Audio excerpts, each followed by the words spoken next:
সুপ্রিয় দর্শক, শুধুমাত্র যত্নের অভাবে এই কামারখন্দ উপজেলার যে কিছু জায়গা সেগুলো কিন্তু বসার অনুপযোগী হয়ে আছে। নেই কোনো যত্নাদি, যার কারণে এখানে কেউ বসে না, যার কারণে এখানকার অবস্থা দেখেন একদম অগ্রহণযোগ্য বসার ব্যবস্থা হয়ে গেছে। কর্তৃপক্ষ টাকার বিনিময়ে করে দিলেও এটার যথাযথ ব্যবস্থা অথবা যত্নাদি না থাকায় এই জিনিসগুলো কিন্তু অকেজো হয়ে গেছে প্রায়।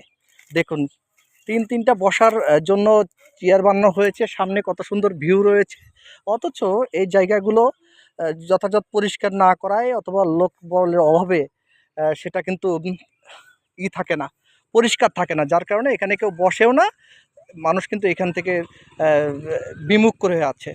তো আমরা কর্তৃপক্ষের কাছে দাবি জানাচ্ছি এই জিনিসগুলো যেন সুন্দরভাবে যত্নাদির ব্যবস্থা করা হয়, যে কারণে আমি আজকে এই ভিডিওটা করলাম।